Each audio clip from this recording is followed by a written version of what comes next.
we have any friends?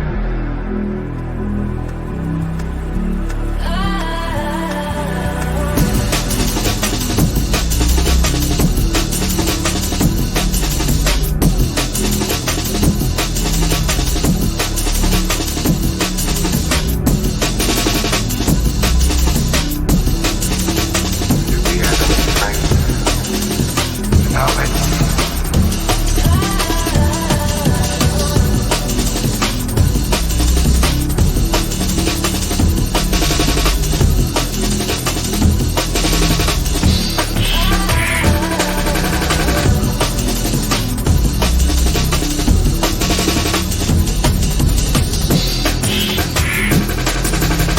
Now let's see if they're brave enough.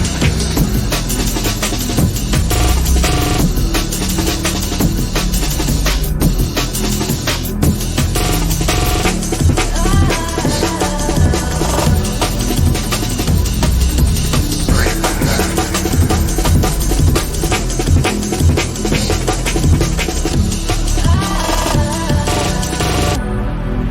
It's a pity you didn't know when you started your game that I was playing too.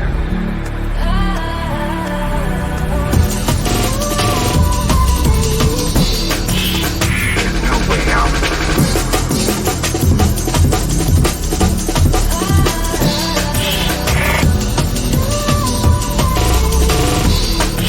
Have to get going. There's no way out.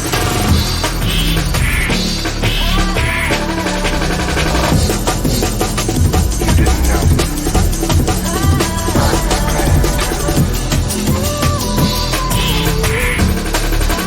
There's no way out.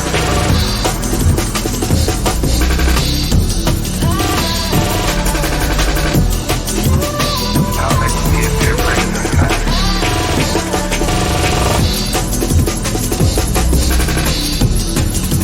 I was playing too.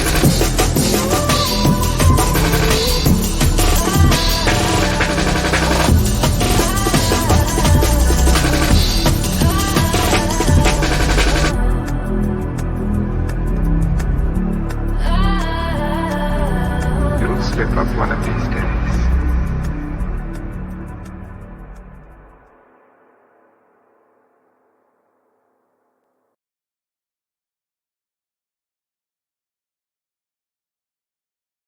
Hey, okay. Ooh, that was weird. My computer's so bizarre now. Holy moly, how do we have a level 3 hype train and it is still only 7 o'clock?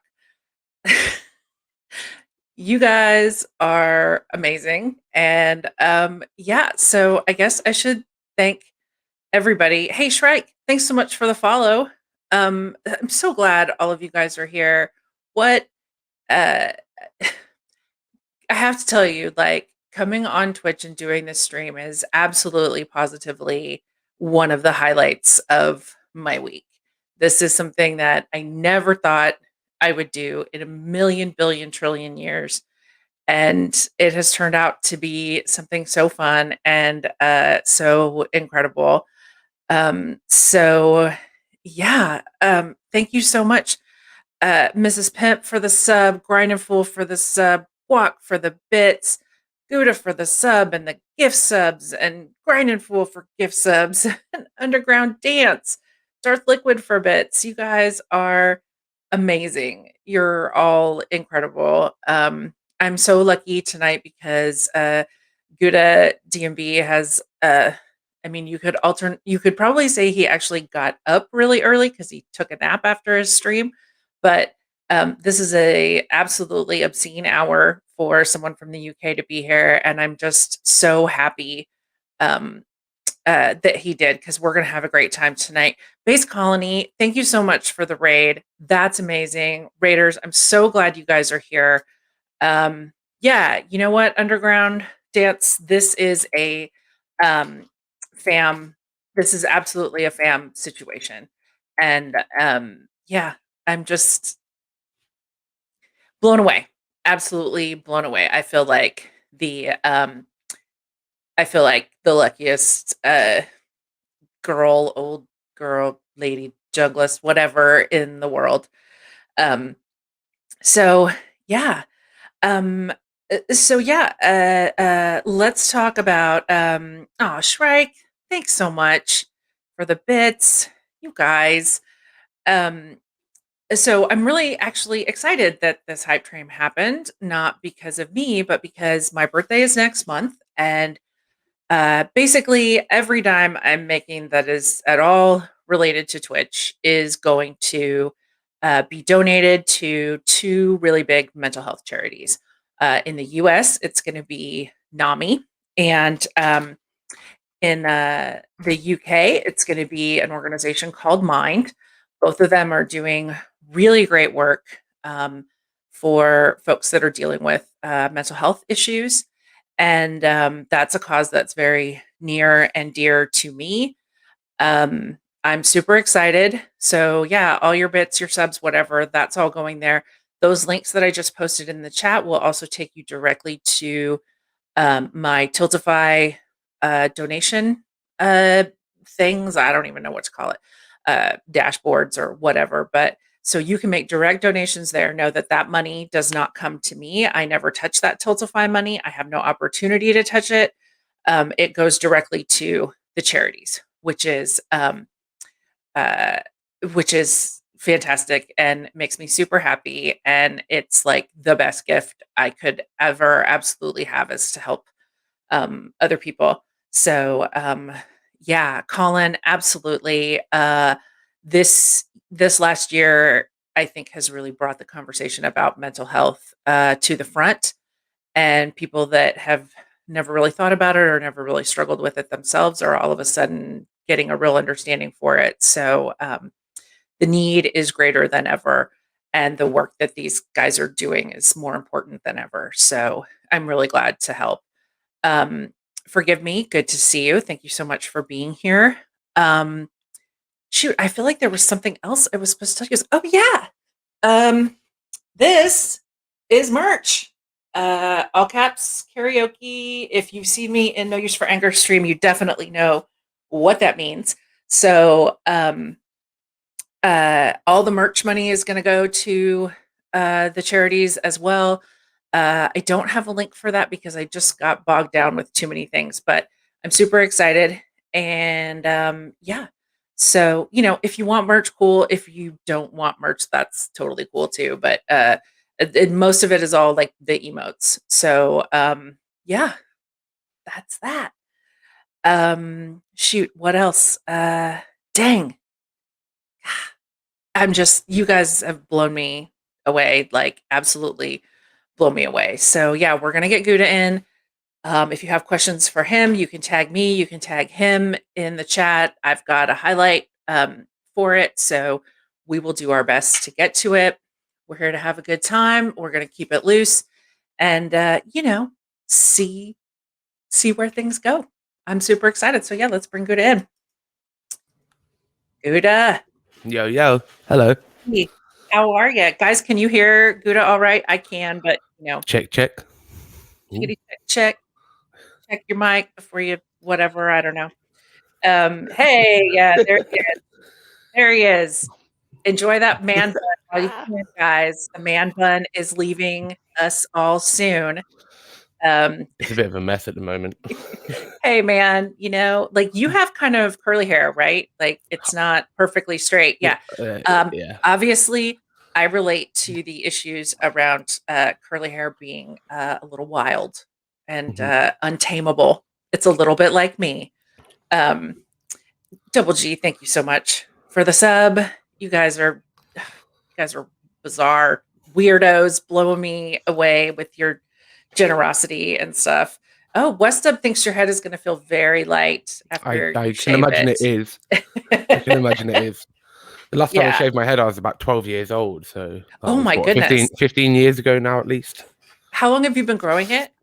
I used to keep it fairly short with like a bit of length on top up until about 7, 8 years ago. About 7 years ago, mainly because of Emma, to be honest. I liked it long, but it was a bit of a hassle. But then when we got together, she liked the long hair, so that's why it is how long it is now. Yes. This is my COVID due. Like before COVID, my hair was always really short. I mean, I've had it like faux hawk short, like uh yeah, it's been crazy. But now I'm like, meh, let's see, let's see what happens. Um, we'll see if I can tolerate it. Double G, you're crazy. Um, oh God, Meta, the instantly dry out of the shower. That is the thing. Like with my hair, I have to blow dry it now. And it is such a hassle and such a headache. And I hate the feeling of wet hair on the back of my neck. So I'm kind of jealous of you. Not jealous enough to shave my head. But so while we're on the topic of that, tell the people, in case some of them don't know, why you're shaving your head. So And when, and like give them all the 411. So right, as many people know, this weekend, Friday and Saturday, we got a whole Make a Change event going on. Everyone on board is doing something different than what you're used to. You know them all as jungle DJs, well, most of them anyway, jungle or drum and bass DJs. And everyone's playing something completely different. There's hip hop, there's reggae, there's happy hardcore, there's breakbeat, there's dubstep, there's loads of stuff going on. And then we get to my fundraising stream where I'm going to be raising money. And as we raise money, I'm slowly going to lose my hair and cut it off as we go a bit crazy, maybe. And yeah, the hair. I'm donating my hair as well. It's going to a charity called the Little Princess Trust, who make wigs, real hair wigs for children with cancer, and help them replace their hair, basically. So we're going to raise some money for them to help them create the wigs, as well as donate my hair, which will hopefully create 2 or 3 wigs. That's what they said when we were speaking on the phone a few months ago. That's amazing. Yeah. That's amazing. Like, what an amazing time to help a kid sort of feel more normal, Oh shoot, Luxa wants to see the lion's mane. Not right now. I need to brush it. I didn't brush it upon waking up. I just tied it back up and was like, right, let's go.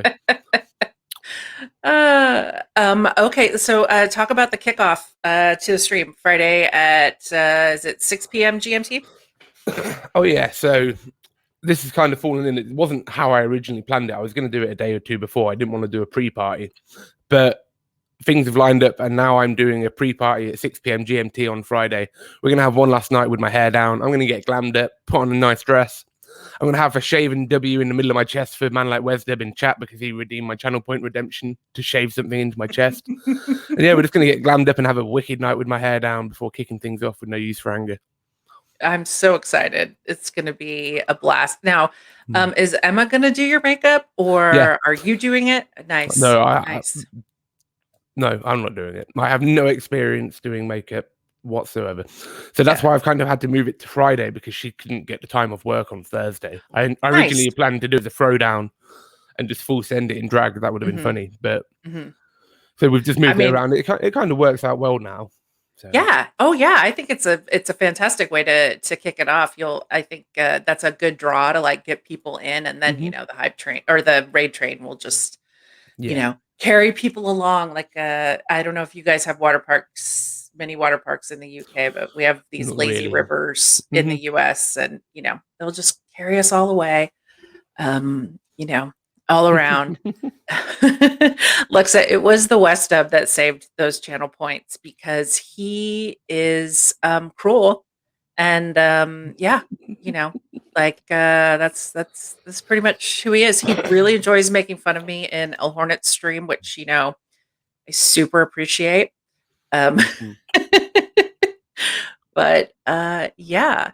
I'm kind of glad it was Wes who did it, because he's kept it kind of tame with just the W being a bit egotistical. He wants to see that big W on my chest.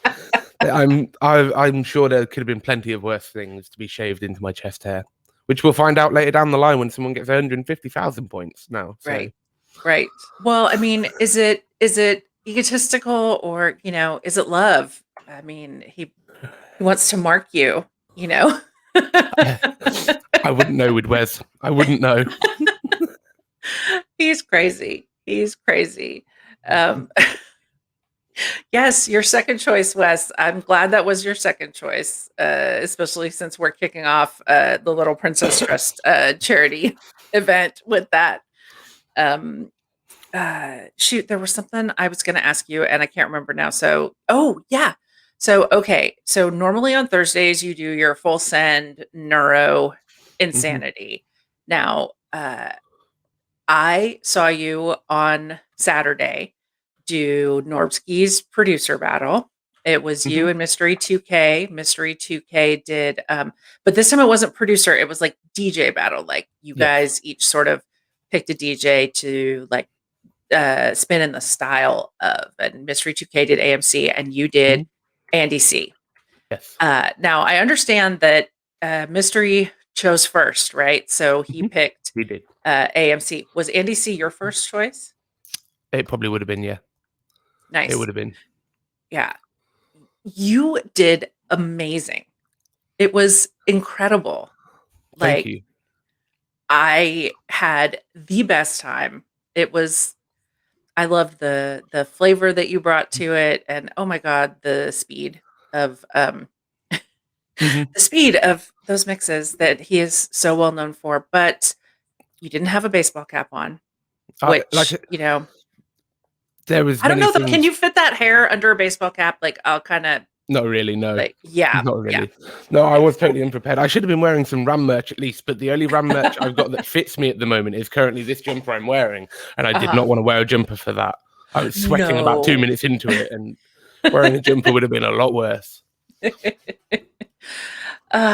Okay, so let's go back to like sort of your beginnings. I haven't asked anybody about that in a while, and I'm really curious about your beginnings because, as you and I have joked about many times, you are significantly younger than me, and so I'm always excited to hear from people that found it after me. So Mhm. tell us about how you found jungle and drum and bass and all of that. It's a bit of a weird one, really. I, as you'll find out on Saturday, I didn't really have much of a musical upbringing. Okay. I lived in a pub for 18 years, basically. So the only music my parents listened to was like the jukebox and stuff like that. So they never really listened to much music out of work. So I was kind of always around my brother, who he was born in 85, so he's 36. He's 9 years older than me. He was listening to a lot of 90s clubland, happy hardcore kind of stuff. So that was really my first like side of music, not just dance music in general. Mhm. And from there, I kind of went into like rock and metal. I really found my own there after meeting people at school and kind of being influenced by them. I went into rock and metal. But then from there, as you know from a lot of my sets, the first ever tune I found was the Shy FX remix of Chopper, because it kind of had that fast paced. It was really weird comparison to compare this new music to Slipknot and stuff like that. But it was this fast paced music. And from there, I was about 12, 13 years old. I kind of discovered more drum and bass and kind of still had this love for rock and metal, but then I was kind of veering off into drum and bass. Then I found Pendulum, and obviously that was just a match made in heaven. It was the perfect side of the rock and the metal and love. Yeah, I did literally live in a pub, Shrike. But yeah, it was the perfect side of the rock and metal I loved, and this new fast-paced drum and bass music I really got into. Okay, talk to us about the pub. I need to hear about the pub.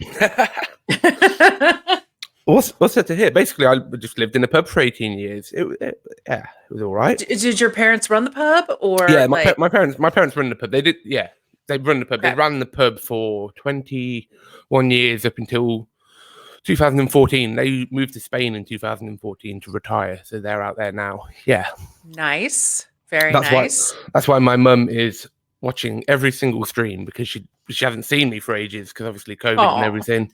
Yeah, It's funny. Everyone will be in chat using exclamation mark watch time. They're like 3-4 days, and the mum comes along. And it's like 10 days. Nice. That's so sweet. Like I could never get my parents into jungle and drum and bass. I tried. She doesn't listen to it. She just watches it. Oh, that's amazing. I don't think she can That's bring herself to amazing. listen to it, but she does watch it. Well, you're smiling like the whole time, so I'm sure she loves to see you happy and well, and And I'm sure if she's not here now watching this, she's going to watch this back. I know she is. So that's amazing. That's fantastic. Yeah, it's like nice. Wes said, your mom is your biggest fan, which that's totally That's incredible. That's awesome. You're very fortunate, ma'am. Yes, Shrike, does your mom like neurofunk? No, I don't think she likes drum and bass. I don't. Yeah. Yeah. Also, Shrike, I'm just gonna say you should really watch back my stream from Saturday with Wes, because it's not neurofunk anymore. It's neuro. It's totally different. Neurofunk is something else. And I'm gonna stick to my guns on that. 100%. There's a link I just put in the chat to my YouTube, guys.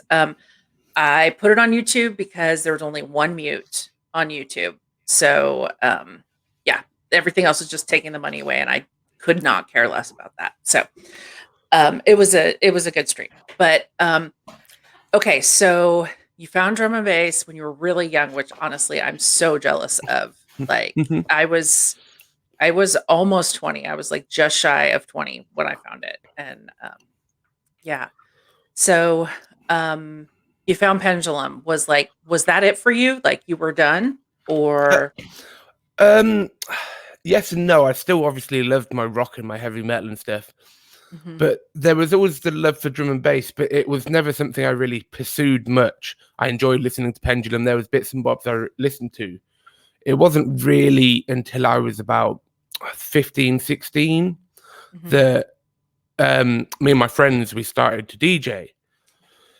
And in where I'm from, the small town I'm from, there was already a DJ collective, much older than us, all in late 30s, 40s, who'd been DJing for years. And some of them were friends with one of my mates' mums and whatnot. And basically, the way we started DJing is that one of my friends, George, he told me, well, I had to ask this story recently, actually. He traded his acoustic guitar with one of the DJs for a set of turntables, because the guy wanted an acoustic guitar and he'd got these turntables laying around. So he traded these turntables with him for this acoustic guitar. And we bought the Netski LP, 4-track LP, and just rinsed it. That's how we learned to DJ. We had this one LP.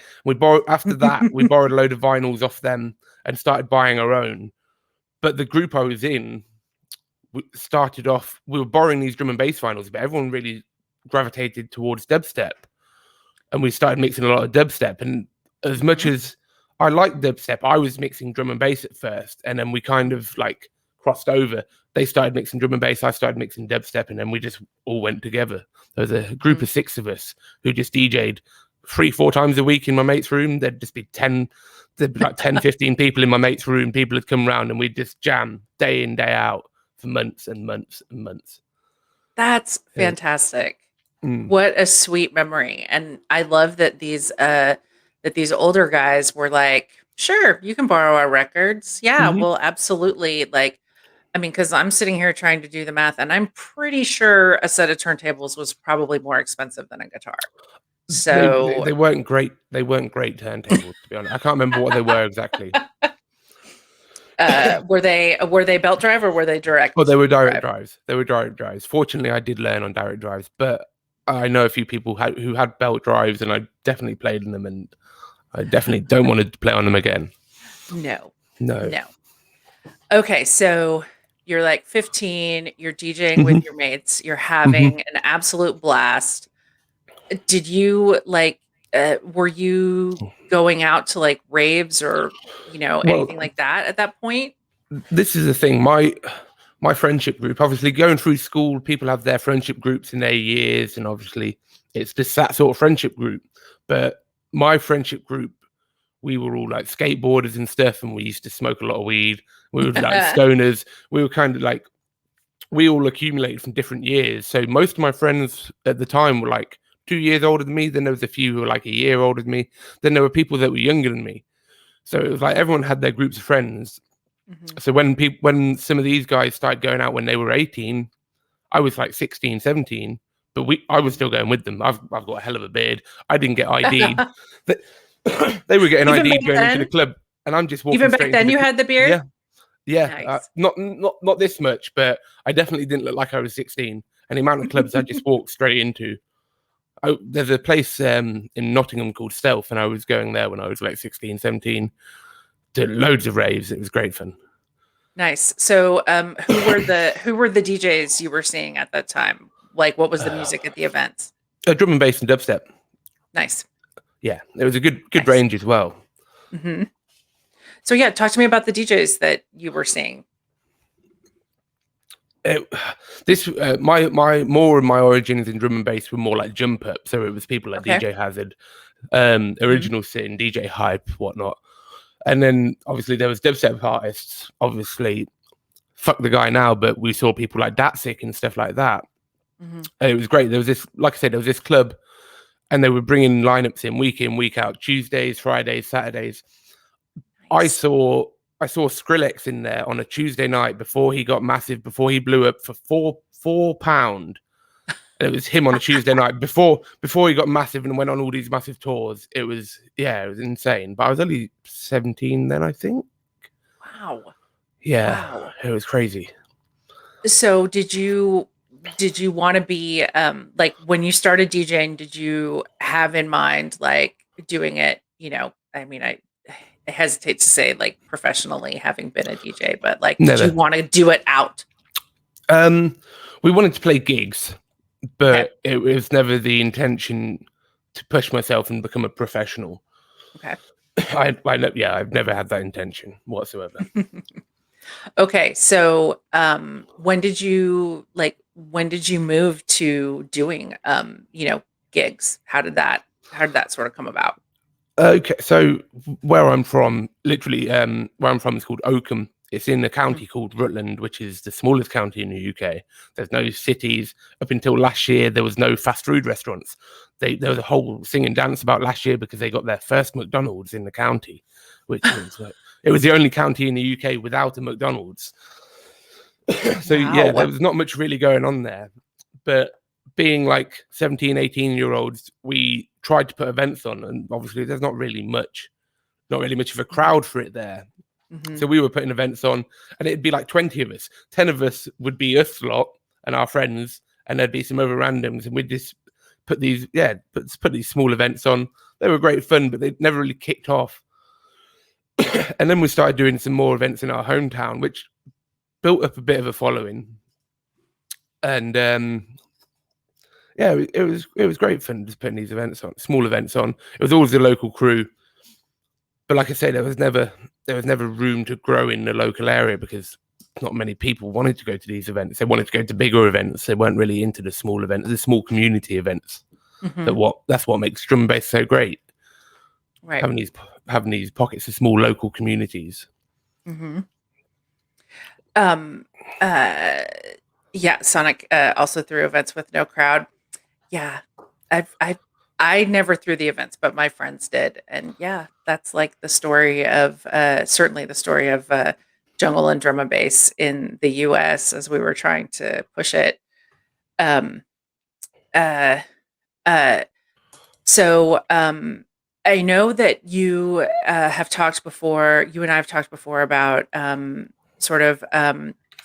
That before you got on Twitch and all of that you sort of were like, had you completely stopped DJing or you were just kind of frustrated with it?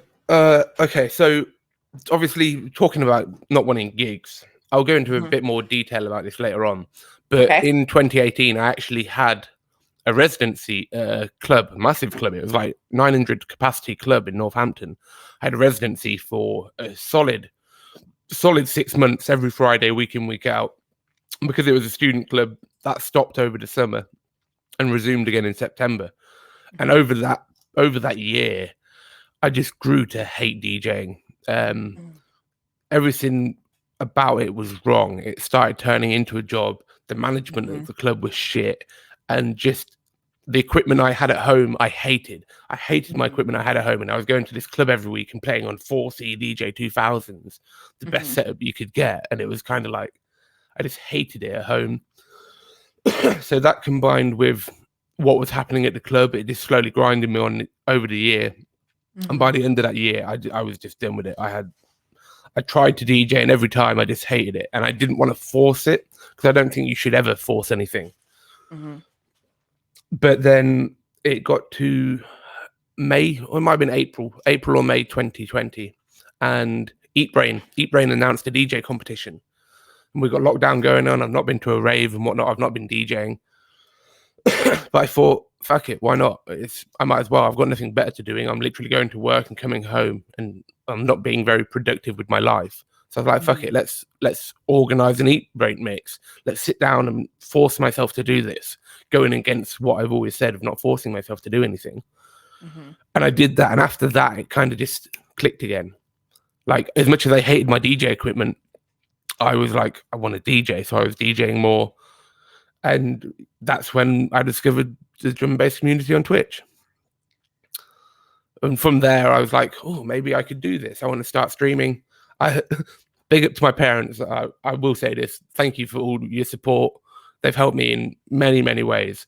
And I actually messaged my dad and was like, Dad, look, please lend me the money to buy a Denim Prime 4. I will pay you back. I just want to do this. Lockdown's got me crazy. I need something to do. I hate what I've got at the moment. So would you be willing to do this? And he said, no, he didn't want to do it. He didn't want to do it, which is fine. He's helped me out enough over the years. I respect that. It was worth a shot. But we had a bit of a chat, and it kind of accumulated with me saying, I made a bit of a joke offer with him. And I said, how about I offer you 10% of any future earnings I ever earn off Twitch?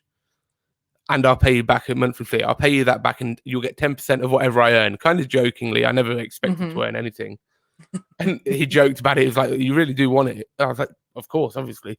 So that's when he lent me the money for it, and the rest is history. Here we are. Is Dad still getting 10%? No, he never agreed to it. He didn't want that. He thought I was joking. I love He's that. lost. Okay, so No Use for Anger said, let me get this up here. That's the day we fell in love with GuddahDNB. So how did you find the drum and bass community on Twitch? I came across Helmerhoff. I came across this stream, and I'd been on Twitch before. I'd watched game streamers because I'm quite an avid gamer myself. And so I found Helmerhoff, and then I found the Discord, and I was already quite used to using Discord. So I was like, fucking hell, there's a whole drum and bass community on Twitch here. Like, this is insane. Yes. # we miss Helmerhoff. Exactly. Oh, what happened to Helmerhoff? Like, I don't know where he is. Taking it away from you. I know that obviously when I first discovered him, he wasn't working much. He was furloughed, so that's why he was DJing a lot. And now things have been opening back up. He's been going back to work, and I just don't think he's been able to find the time fully for it. So, which is unfortunate because I fucking love Helmerhoff.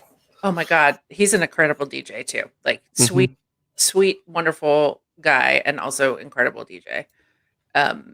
So you found Helmerhoff, and did that, like, from there you kind of.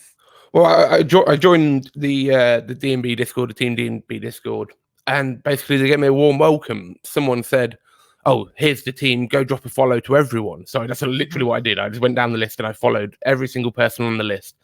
Like, if the team at that time, I've been looking at them. If I click on No Use for Anger now, it will say followed on May 25th, whatever it was. Oh no, I need to be in his stream for that. But I followed everyone on May 25th, and from there, I was like, oh, maybe I can do this. So on June 1st, I did a test stream. Abstract AMCR, special shout out to him. He has been super fucking helpful with everything. Not just helping me out, he's an incredible person anyway. But he helped me out with the overlay. The overlay you literally see today, my stream has not changed since the start, basically. Apart from moving the camera box to the top corner instead of the bottom corner. And yeah, so he helped me out. And I was like, I just want to do a few things and get things sorted. I'm going to start in July. And everyone was like, no, just do it. Just start. And so I did a few streams. Helmerhoff raided me. Then I did a few more streams. I streamed on a Monday night, and T-Mox raided me with like 100+ viewers. I hadn't even been streaming a month, and I was like, what the fuck do I do? What the fuck do I do here? Like, shit. Yeah, and things went to shit then. Get raided by 100+ people back then, and I was like, oh no. Oh my God. Yeah. And from there I just became a very solid member of the community. I kind of felt like I waltzed straight in, kind of. But I just wanted to Mhm. support everyone. Back Yeah. like when I first started, June or July, if there had been a Team DNB stream, I was in the chat. I was just Mhm. there constantly, waking up at 4 a.m, and sitting there watching Twitch, listening to people. It was just like this new love for drum and bass had been found again. And then there was this community, and it just kept on getting bigger and bigger and bigger. And I was like, what is going on? I'm just discovering. And now there's people like No Use for Anger and Billy Lane. There's people, Man Like Deep. There's people who I consider pretty good friends now that I've never met them in my life. But the connections that I've created over the past 9 months is insane. I just never expected it. This community Yeah. saved 2020 for me and a lot of other people. Yes, definitely for me. Like, absolutely. And in fact, Gouda, you were uh my friend Noah and Wes, um, they were really into El Hornet, Mhm. and that's how I got started watching El Hornet. And I think Mhm. I started watching him maybe in like April. And I'm such a flippin' boomer. Like, it didn't even occur to me to look for other DJs playing. Mhm. Because Twitch is just for gamers. Like, it never Mhm. occurred to me, like, well, how did El Hornet get this idea? And one day he raided into you, and like from him rating into you, that sort of like spread me out, Mhm. everywhere. So like big up to Gouda, or blame Gouda, whatever you whatever you want to do. If you hate my all caps and general ridiculousness, then Gouda's the guy to blame. Absolutely the guy to blame. Um yeah, and this community is incredible, and one Mhm. of the reasons I was really happy to have you on here is because you are, like, even in this amazing community, to me, like, you stand out as far as just your incredible, like, vibe and positivity, and Thank all you. of that. It's just, yeah, it's such a good time in your stream. I, I, I'm quite hard on myself, I guess, Hmm. but I just it's just kind of snowballed. Obviously, I've kept a very solid schedule. I stream 3 times a week, and I have my Tuesdays, my Liquid Tuesdays, and then Nero Funk on Thursdays. So I have that split schedule. People know what they're getting when they're getting it. Yep. But it's kind of just snowballed. I just never expected it whatsoever. I came on Twitch thinking, oh, maybe I'll get like 10, 20 viewers. There's Helmerhoff here with like 30, 40 viewers. He's been doing it Right. a long time, sick. Right.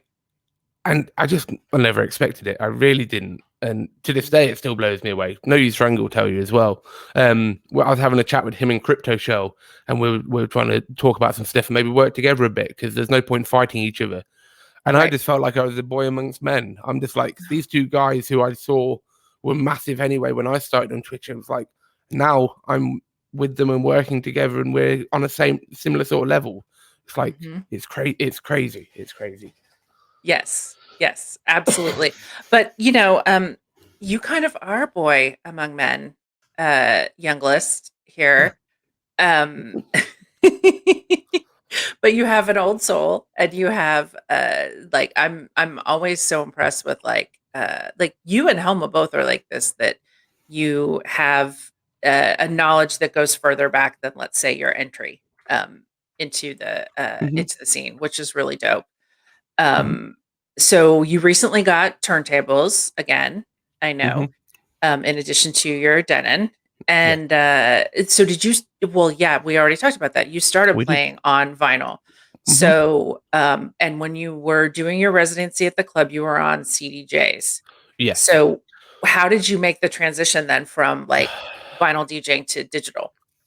Okay, so it was kind of a slow transition, really. I had my turntables, which were great. Obviously, I love learning on turntables, and it's a valuable skill that I'm glad I did, because now Mhm. I can jump on near enough most DJ equipment, and I know how to mix. There's people out there who play on a controller, and all they know is how to press sync. And the second, if they ever had a gig and something goes wrong, they become unstuck. They don't know what to do. So I'm very glad that I learned on turntables, and that's a skill that's locked inside me. But then I bought some CDJ 1000s because obviously it's very expensive to buy turntables, to buy vinyl. And when you're 17, Yes. 18 years old, you find all this music that you want to play, but you can't because it's vinyl, it's expensive. So I kind of moved down that route. But the local clubs in my town, I actually did some, not, I wouldn't say residencies for these local clubs, but they need some DJs, and I know some people who hooked me up with a load of music, chart music, 90s music, R&B, whatnot, and I was earning some money through playing for them. So that's when I actually moved fully digital and bought a controller way back when the DDJ SX was first ever released, quite a few years ago now. And I sold my turntables at that point because, one, they take up a lot of room, two, vinyl heavy, and they also take up a lot of room. And it's just, no clubs have them. It just didn't seem like I needed to continue playing vinyl. I didn't have that vinyl collector connection. That wasn't who I was. I loved DJing. It wasn't about mixing on vinyl. That's just how I started. Right. So I packed my vinyl up. I never sold my vinyl, fortunately enough. I sold my turntables because, fun fact, the first pair of turntables I ever owned cost me £40 on eBay for 2 turntables and £20 for a 2-channel mixer. That was my first ever setup. It cost me less than £100. Nice. So yeah, like I say, I moved on to controller because I was playing these club shows. Oh, I say club shows. It's small late night bar shows in my local town. I was playing all fucking chart music, new music each week, sort of thing, just to earn a bit of money on the side of things. So that's kind of what led me down the digital route. And if I had the opportunity, I'd definitely have a full CDJ setup. I'd definitely have 4 CDJs.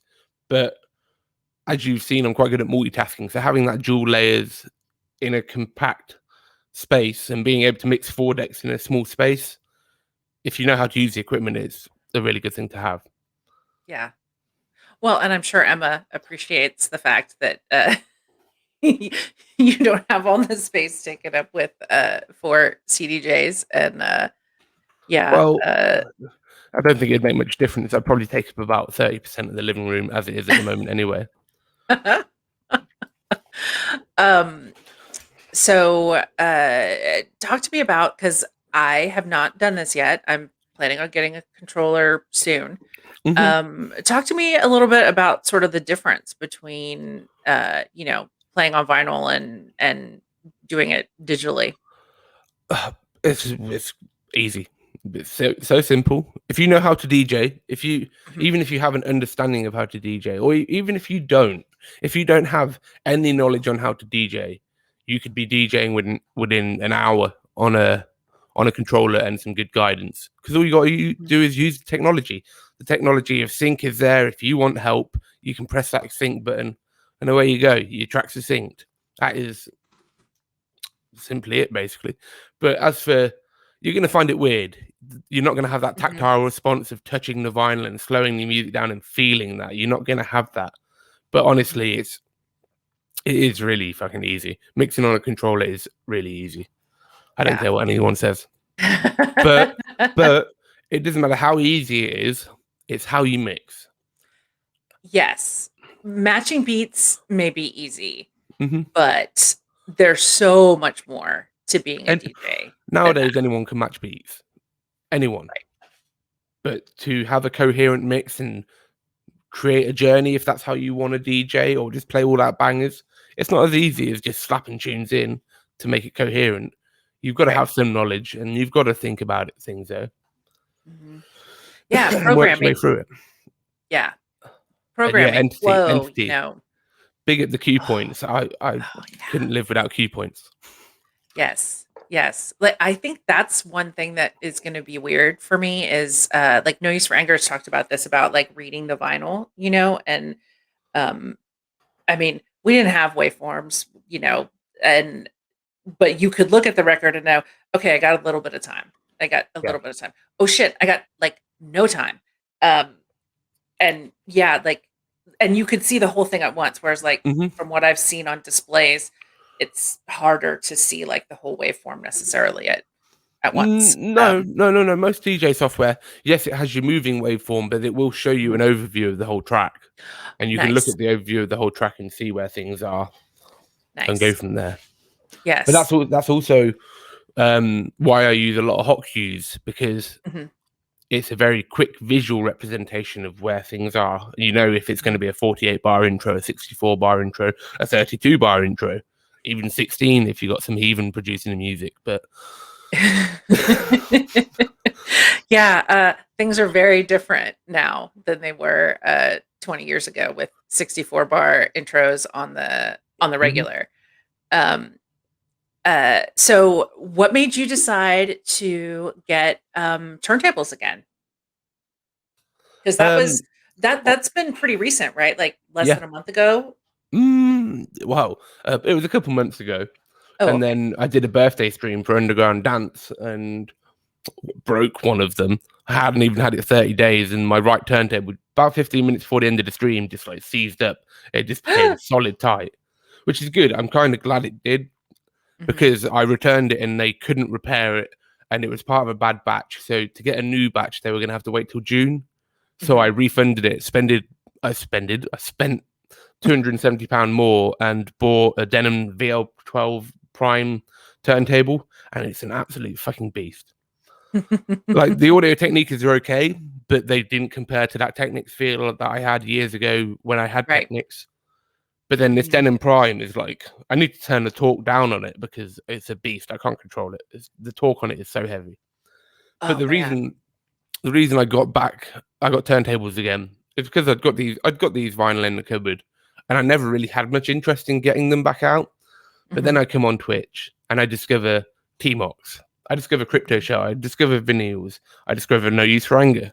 And them four combined really reignited my want to get on vinyl again. And knowing mhm. I'd got these there and I was DJing here, I didn't really want to do it. But then someone said, why don't you put a donation goal up and people can help you buy a turntable? And I Mhm. did, and it got smashed. Special shout out to Underground Dance, because he basically owns like a 90% share in one of my turntables. Yeah, I think he was adamant. Sorry to call you out like that. I think he was adamant, like, I want you to get a turntable. And Nice. once I'd hit that goal, I was like, I can't really just buy one, can I? There's no point having one turntable. I might as Right. well buy two. So Yeah. I used my money from Twitch that month, instead of just a donation goal, to buy two, and that's how I've got two now.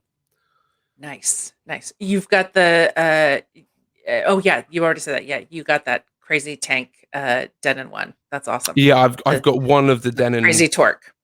Oh, it's insane. You can change it on it, so I do need to turn Mhm. it down. Like, there's sometimes I'm trying to slow a track down, and I'm like, is this even having any effect? Just the torque on it is insane. I could probably use that. I've lost my my delicate touch. Um That's what I need to do. I actually need to swap them over, because I'm a hell of a lot more delicate with my right hand than my left hand. So I need mhm. to put the Denon on the left, so I can just be heavy handed with it, and then on the right I can just take some time and take some care with it.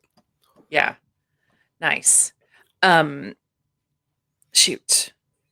I'm so sorry. I'm like all over the place. Okay, wait a minute. I actually do know something I want to talk about. So, give me just a second here. I want to put something on the screen. Let's see here. I need to know, how did this uh how did this image come to exist? Because I am obsessed with it. How do you take a photo to promote you cooking and DJing? Uh-huh. That was basically the idea behind it. I thought I need to have some kind of cool, like, chef pose, but also to let you know that I'm DJing as well. And I was like, I could stand there with my arms crossed, do the standard like Gordon Ramsay pose, but then I was like, I'd cover the Gouda logo. I don't want to do that. And I was Mhm. like, how about we do this, doing sharpening knife pose? That'd be great. And then Yes. I was like, hang on, how do we convey DJing? How do we put that across?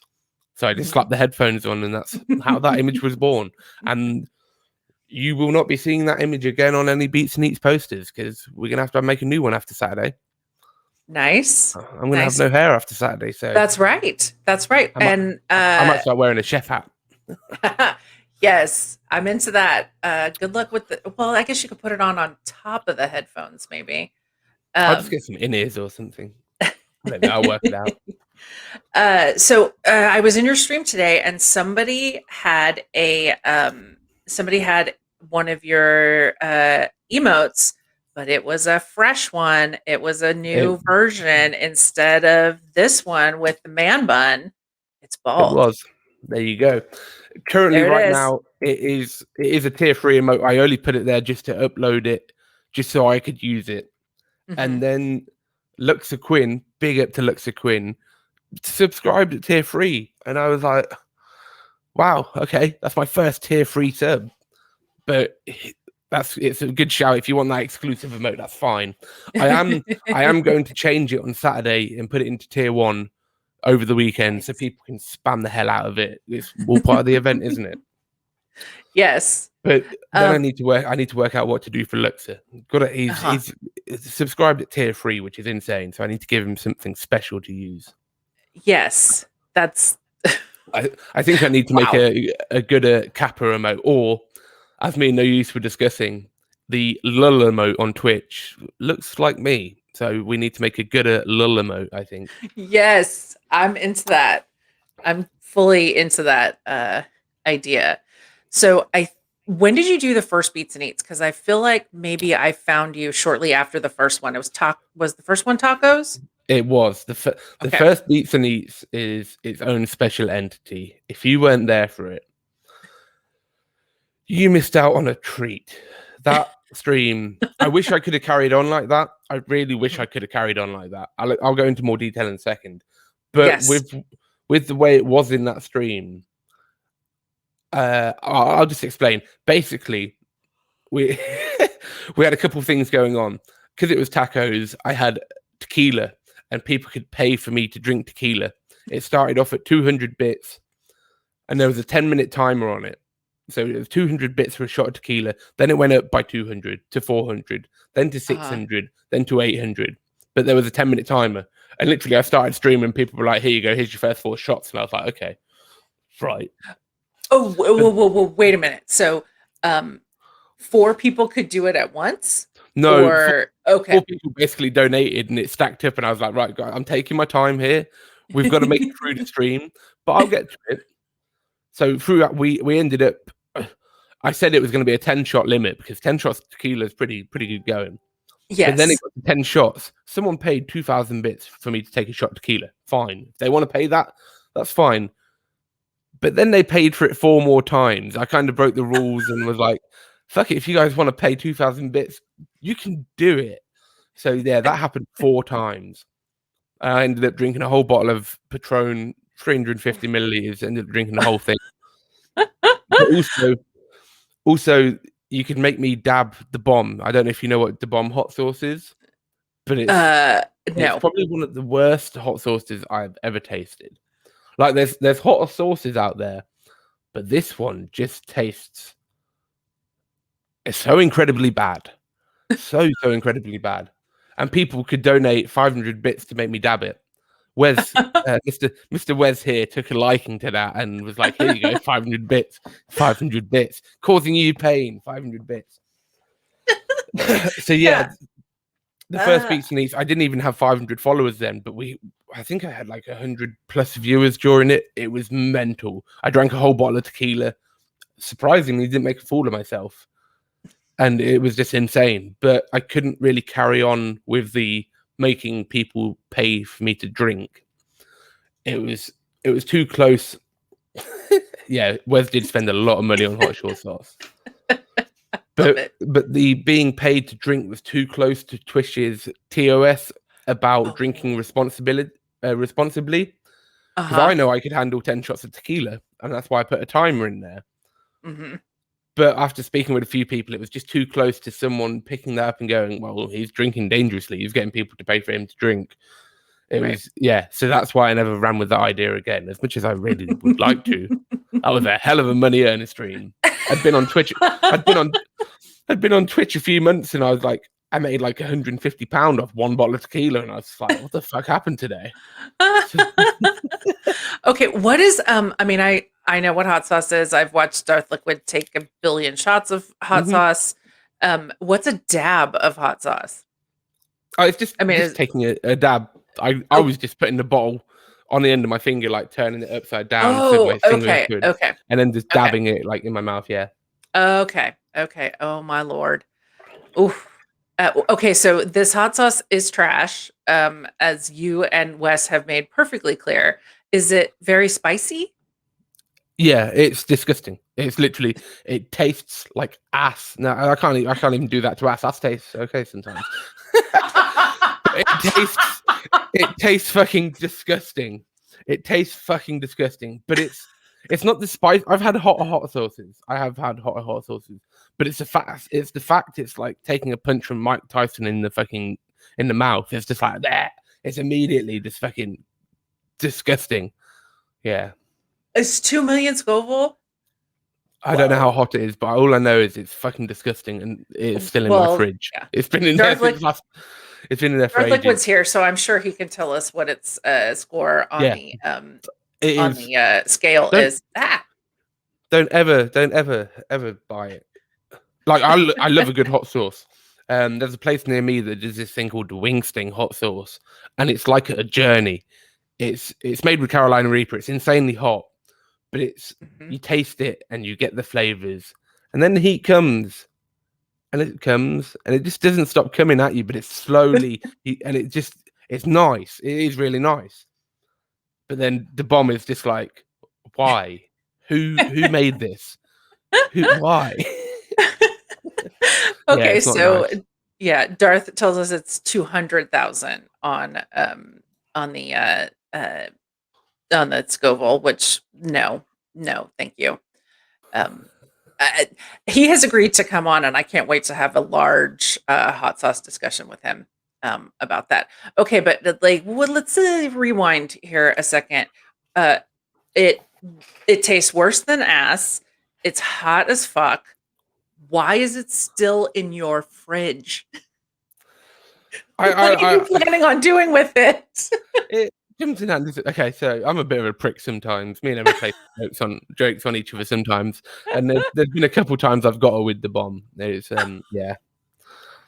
Oh, that's One time cruel. she was washing up, so she's got both her hands full, and we're quite lovingly, like we'll feed each other food and whatnot. So I put some on my finger, and when she was washing up, and I just went and put my finger in her mouth, and she was just Oh, stood there, hand washing up gloves on, like yeah. oh shit. Oh It's all damn right. you. It's all right. She gets me back. Like she made me some pancakes, and she smeared it on the inside of one of the pancakes, and made a stack of pancakes. So I didn't know. So Good on you, Emma. Get him. oh, yeah, Get him. of course, I welcome her to. Wes, don't do that to Ash. Don't do that to Ash. It's bad. I need to reach out to Ash and tell her to make you sleep on the couch, or maybe not even in the couch, make you sleep in the truck or something. If you do that to her. Okay, so we've got a couple good questions here. Let's go with that. So first of all, Lexa asked one that I loved. What is your go-to sing in the shower song? Uh, Contrary to the video I did for Billy Lane, the 916 Junglist intro I did for Inside the Ride. I don't know if you saw that. I have not seen that, and now I'm really Okay. sad. Basically, a quick overview. Obviously, you know what Inside the Ride is. I wanted to come in with a bang, and I wanted to do something funny. So I made an intro video. I made a whole wake up scene. It was like the alarm clock going off, me getting out of bed, me getting into the shower. I was singing original Nutter in the shower, like from outside. I was being filmed from outside the shower, but I was singing original Nutter. Then it cut to me sat on my sofa, and I was having a lovely chat with a nice cup of tea. And at the end of the video, I just pour the whole cup of tea over me. I just literally drink the whole cup of tea, and I don't stop and just pour it over me. It was great fun. But Nice. I don't sing in the shower. I'm not much of a singer. I don't really like my voice. As I mentioned when we were trying to organize this first, I'm not really one to talk much. Mhm. But that has completely changed in the past months. I've kind of been not so much forced to be talking much, but it's what's working for me. So Okay, well, I'm just going to call you out because on Saturday you sure as hell enjoyed talking shit with Mystery. I'm an I was entertainer. I'm an entertainer at heart. I was telling Wes that the more I know you, the more I love you, and I have to tell you, you really endeared yourself to me with the shit talk. I will shit talk at Uno. Like I just think it's super fun. Um, Yeah, so yeah. it's great fun. And what's the point in having a DJ battle if you're going to both be like, oh yeah, cool, let's be friends, hugs and kisses. Nah, talk some shit, get the chat hype, get people on that level, and just go in Yes, having a great fucking time. absolutely. And it was an incredible time. Yeah, Um, Saturday was honestly the most fun I've had on Twitch in a long time. In a long nice. time. Like, I don't get Nice. me wrong, I have a lot of fun, and that Mhm. says a lot about what Saturday was. I have a lot of fun Mhm. anyway, Right. but Saturday was just, I don't know. No, my streams are long. I play long. I take it slow with my mixing. Before Twitch, when I was playing out, I was very full send mode. I'm 4-deck DJ. I go out to entertain the crowd. So to get back into that again and do this Andy C set was so much fun. So much Yeah. fun. Yeah. I Even mean, if I did fuck up, no problem was definitely a problem for me. oh my God, stop. Wes Oh and I no, were no, also no. talking about you being too hard on yourself. It's yeah. But DJs are the worst about that. Like Oh yeah. the worst. We hear everything, and I swear to God, if you hadn't said something, it would have been like whoosh, like just gone in a second. I didn't say Exactly. anything. My React. mic wasn't on. That was a rewind. That is It exactly was what that definitely a was. rewind. It was definitely a rewind. Uh, okay, so this question from Gus Anthony, I think is actually really good, and I'm really curious about it myself. So he asks, what is it about neuro that draws you in comparison to like liquid or any um, other genre? Now, this part interests me. I know you make it a point that neuro is your shit. So It yeah, is. let's talk about that. Nero is my shit. It's the heavy metal of drum and bass. Hmm. That's the simplest way for me to answer that. But Hmm. to get more into detail, this is going to shock you. This is going to probably shock you. I I would listen to Liquid and stuff, but I was never really too into Liquid. I was never really too into jungle, even though the way I came into drum and bass was through finding Shy Effects and the jungle side of things first. I was never really too into jungle. Neurofunk's just that. It's just to go from pendulum, I wanted something high energy and something heavier. And that's exactly what I found in Neurofunk. And once I discovered people like Noisier, like Prolix is up there as one of my favorites, like Black Sun Empire, people like that. Once I discovered that, that was the end of it. That was the drum and bass that got me. That really heavy stuff that just made me go for it. Like Jump Up's great, you can have fun. Liquid's nice, you can vibe out to it. But Neurofunk just got me, and I love to move. I love to mosh pit. I love to just really get in the dance. And Neuro was exactly that, and it always was. Then I started coming down softer to things, more to dance floor vibes of drum and bass. But it wasn't really until like last year that I really got more into Liquid, and now Tuesdays are probably my biggest stream of the week. So You know, one of the things I love about jungle and drum and bass is that there are many flavors. And unlike when I was 20, I will concede that just because a flavor's not my flavor doesn't mhm, mean it's shit. Um, but it is really interesting to me that you do both the liquid and the mhm, neuro. Now, I can't judge your neuro. I can't because mhm, it's not my thing. I don't listen to it. mhm, But your liquid is amazing, and I'm pretty sure your neuro must be amazing because mhm. it's massively popular. It blows my mind that you could be so accomplished at both, like because they're just so different, like, or at least they Mhm. seem so different to me. Um, yeah, like Mhm. Like I say, before coming onto Twitch, my mixing was very bang, bang, bang, bang, bang, and that's Liquid didn't resonate with me. There was like, what am I doing for these 3 minutes of this tune's playing? I can't really mix another one. Well, I can if I want to, but that's not what Liquid is about. Who mixes Liquid a tune every 32, 64 bars? No one does that.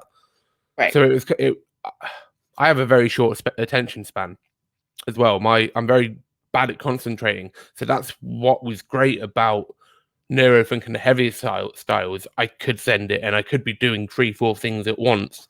And that's what worked best for me. But now with Twitch, now with the chat crew, my attention span works because I can be like looking at the chat, leaving the music to do its thing. And just, yeah, there's so many things going on that I can take my time with the music now and enjoy it a lot more. And even without the chat crew, I'm enjoying mixing Liquid a lot more, just chilling, enjoying the vibe and working on the mix slowly rather than trying to have the impact. It's more now about having that flow and working through the mix. Well, like, and you do a really good job at the vibe of Liquid. You know what I mean? Like, really taking like full advantage of it as like an opportunity, to push that. You know what I mean? Like to get that big love out there. Oh God, Lexa wants to know if you've picked your shade of lipstick yet. I guess Emma will know. Yeah, that's exactly why I just responded in chat. I said Emma probably has. Yeah, I haven't. I'm just gonna let her do her thing. Yes, I'm gonna do my thing by shaving a W into my chest, getting the dress on, looking nice. But yeah, she's gonna make me look good. Yes. If you can make me look good, that is. But we'll see. So you first got into like really, really got like captured by like the pendulum and the hard stuff. When did you get interested in Liquid? I'd always listened to bits of Liquid, big standout tunes like the big tunes like Logistics Together, like True Romance by D-Bridge and stuff like that. Yeah. I'd always heard these big tunes, but I don't know. It slowly went from there. I went to a couple hospital events because like Noisy were playing. They were playing at these hospital events. Obviously, that opened me up to more, and I slowly started to enjoy that side of things more. But like I say, it wasn't really until 2020, maybe bits of 2019, I was listening to a few mixes that I got into it a bit more. Because now that the raving had gone and I wasn't listening to all these big tunes that I'd look forward to in the raves, it was like, I really fucking love drum and bass and I need something I can listen to. And you can't, well, as much as I can, you can't always listen to neurofunk at 5 a.m. in the morning. Right. You need something a bit more chill. Yeah, Wes and I talked about that on Saturday too. It's intense. It's very intense. I need to catch up with that show. It was fun. I really wanted to be there for it, but I'm gonna open up some stuff here.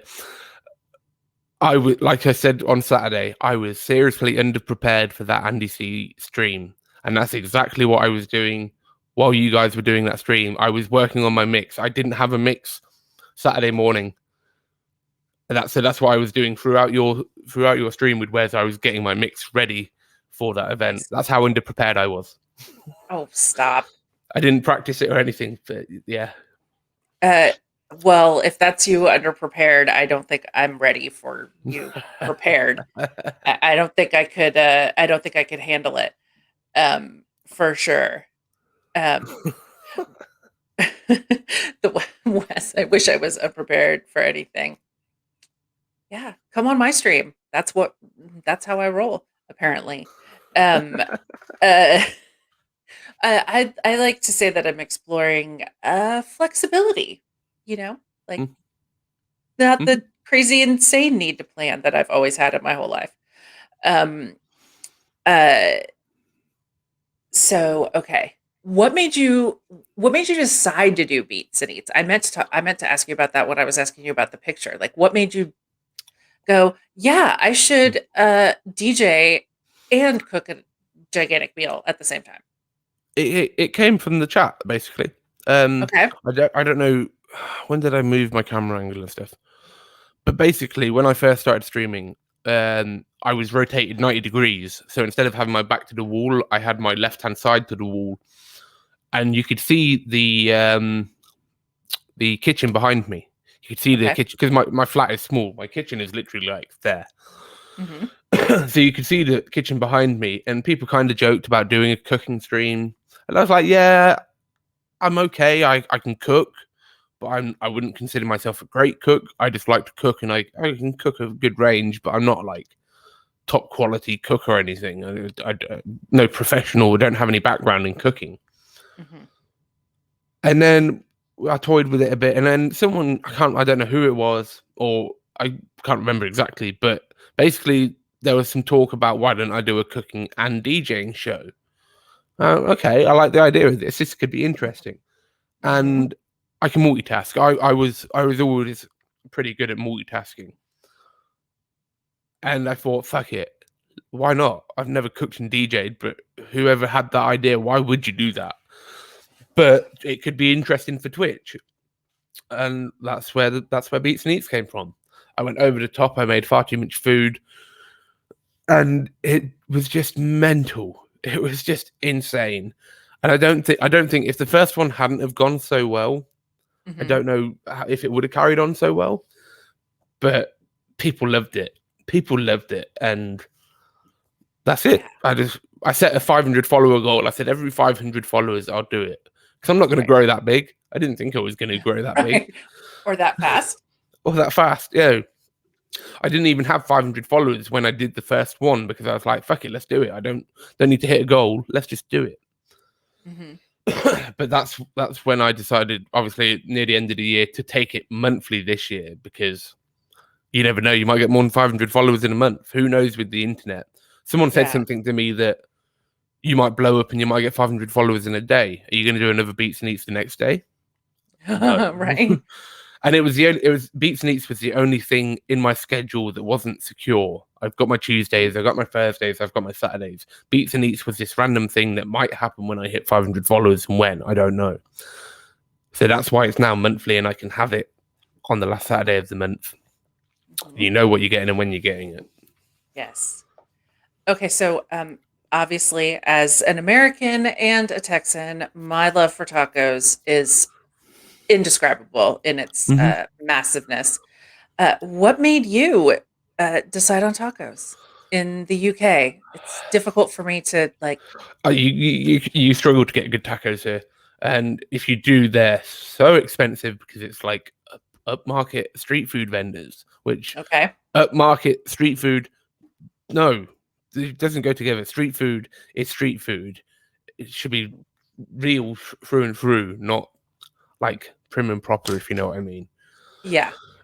And I'm a big fan of Mexican. I love burritos, I love enchiladas, I love all that sort of stuff. So then I felt like tacos could be entertaining. Mhm. It could be because there's all these little side dishes I need to make. Yeah, I'll get to that in a minute, Wes. Because I could do all these little things. It wasn't something that needed lots and lots of time to do each individual component. It was what I thought could work best for Beats and Eats that would allow me to go back and forth with DJing. So yeah, that's why tacos. And I like to do things properly. I don't half-ass. That's why I don't buy jars of food or whatnot. That's why everything you see me do on Beats and Eats is basically from scratch. And that's what I wanted to do with the tortillas. And Wes here, I think this is what solidified Wes's love for me. He first discovered me. He found out about Beats and Eats, and he said, "What flour are you going to make the tortillas with?" And I just kind of looked at the camera like, Walked into the kitchen and grabbed my massive bag of masa and was like, just looked at him, was like, "This is what I'm making it with." And he was just like, "Good man, good man." That's impressive. I have never made my own tortillas. I Mhm, do buy like raw already done mhm, tortillas because they're amazing. mhm. But yeah, that's I didn't even think you could get masa in the UK. So, No, I big had up to buy the it off. I UK had to for buy it off surprising Amazon. me. Yes. Do you have a press too, or do you like Of roll course, them by yeah. hand? Nice. Very Mhm. nice. Uh, uh, that's amazing. What kind of tacos did you make? Because I didn't watch that one. Um, I can't remember what I made. Steak. I think it was kind of similar to the last one. Actually, it was carne asada tacos, and Mm, then it was kind of some like barbecue pork. Was it? Yeah, kind of some barbecue pork taco thing that I tried up. I can't quite remember now. It's been a bit mental since then. Mhm. Yeah, it was good. I made all the sides. I made my loaded mac and cheese. I make a hell of a mac and cheese, and it's a bit over the top, but I made that as well. It With was just some. tacos. Yeah, that's what I mean. It was just like a bit of a mashup of things, like do this, do this. It was a mental thing. Like I say, I have not really ever experienced true Mexican food. We don't have that in the UK, and I just needed something alongside the Yeah. tacos. I was like, what can I do alongside this that'll look great, but also it'll fill this gap I need to fill. Yeah. Same as last time. Yeah, same as last time. I did chicken wings, Yeah, and people are like, "Why are you doing wings. chicken wings with tacos?" But if you go to Mexican places in the UK, chicken wings are a staple side at these places. So that's why I did chicken wings. Yes. Yeah. Wes said, when you come stateside, you're going to be made of tacos. We have to get you to Texas, man. Like, you, I want to. we need to get you some al pastor, like, so bad. I mean, like, freaking pineapple marinated pork, I think. Like, what? Oh, it's amazing. Yeah, so yeah, somebody brought up the mangoes. You nearly like cut your flipping hand off last time trying to take care of that mango, that slippery, I was in a rush last time. I didn't mango. peel the first mango, and I was like, "Why am I doing this? I'm fucking doing this the wrong way." Then I was like, "I'll peel it," and then I forgot. I was like, "Mangoes are super slippy. Why am I trying to rush and peel this?" But it's all part of the fun of beats and eats. If I hurt myself, well, I hurt myself. But I'm not really. I've never really hurt myself in the kitchen cutting myself when making food and stuff. Funny story from you. For some reason, I'd got an ice cube one day and I was trying to carve the ice cube. And yeah, I do some stupid shit sometimes. Wait, an ice cube, like tiny. Like small ice cube. I was messing around trying to carve this ice cube. And I was trying to do something and the ice cube slipped out and I went into my hand with a small kitchen knife. But my instant reaction was to shake my hand. And as I did that, blood went everywhere. There was literally blood on every single wall in the kitchen, behind the fridge. It was in some of the glasses in the cupboard. And I was like, how did this happen? Emma was just like, go sit down. You've lost some blood. You're getting lightheaded. Just leave me to sort it. There was blood everywhere. Oh, man. Did you have to get stitches? No.